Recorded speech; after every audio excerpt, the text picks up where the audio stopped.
जय माता दी। प्रिय श्रोताजन, आप सभी का हार्दिक स्वागत है।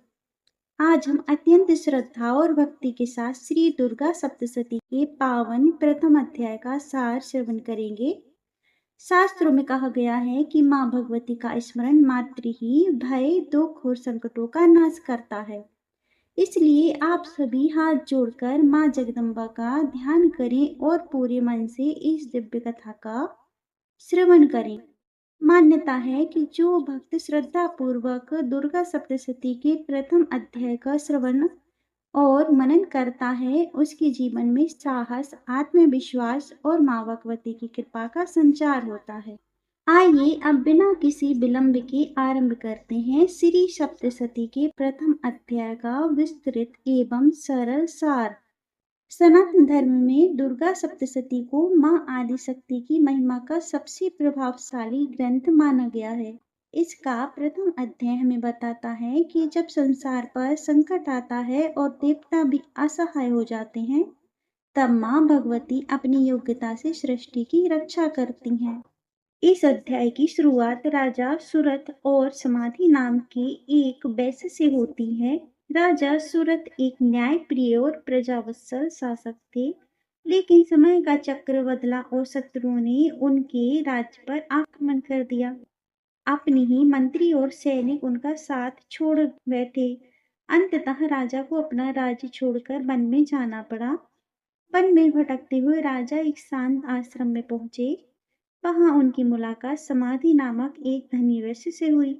समाधि को उनके अपने परिवार ने धन के लालच में घर से निकाल दिया था, फिर भी उनका मन बार बार अपने परिवार की चिंता करता था। राजा सुरथ भी अपनी राज्य खो देने के बाद भी अपने सैनिकों और प्रजा के बारे में ही सोचते रहते थे। दोनों को यह आश्चर्य था कि जिन्होंने उन्हें दुख दिया, उन्हीं के प्रति उनके मन में इतना मोह क्यों है।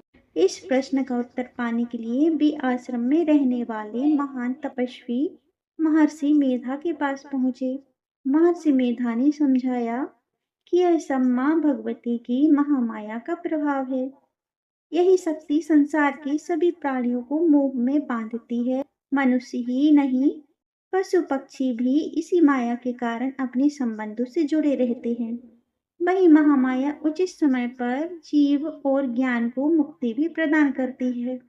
इसके बाद महर्षि मेधा माँ भगवती की महिमा बताते हुए एक प्राचीन घटना सुनाते हैं। सृष्टि के आरंभ में भगवान विष्णु क्षीर सागर में योग निद्रा में स्थित थे। उसी समय उनके कानों के मैल से मधु और कैटव नाम के दो अत्यंत बलशाली असुर उत्पन्न हुए। वे इतने शक्तिशाली थे कि उन्होंने ब्रह्मा जी पर आक्रमण करने का निश्चय कर लिया। ब्रह्मा जी ने देखा कि भगवान विष्णु योग निद्रा में हैं। तब उन्होंने उस दिव्य शक्ति की स्तुति की जो भगवान विष्णु पर योग निद्रा के रूप में विराजमान थी।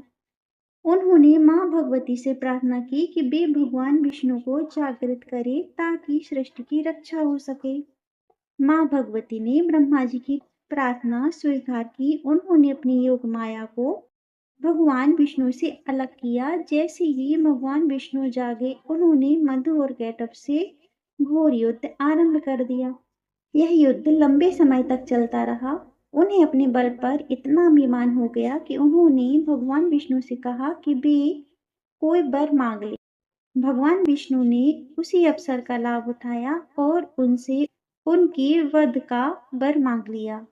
अपने वचन से बंधकर मधु और कैटभ को यह स्वीकार करना पड़ा। तब भगवान विष्णु ने उनका संहार कर दिया और ब्रह्मा जी सहित समस्त सृष्टि की रक्षा की।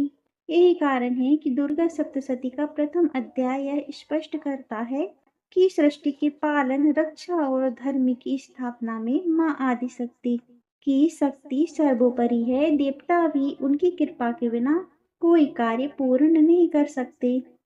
जब भक्त सच्चे मन से माँ भगवती का स्मरण करता है, तब वे उनकी रक्षा करती हैं, भय दूर करती हैं और जीवन के अंधकार में आशा का प्रकाश भर देती हैं। इसी के साथ श्री दुर्गा सप्तशती के प्रथम अध्याय की विस्तृत सार का श्रवण यही पूर्ण होता है।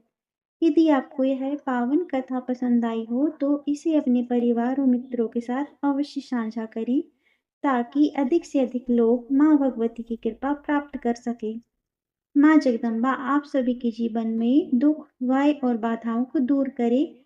आपकी घर परिवार में सुख, शांति, समृद्धि और उत्तम स्वास्थ्य का वास हो तथा आपकी शुभ मनोकामनाएं पूर्ण हो। यदि आप दुर्गा सप्तशती के अगले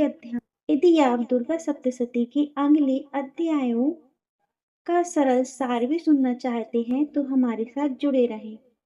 जय माता दी, जय माँ भगवती।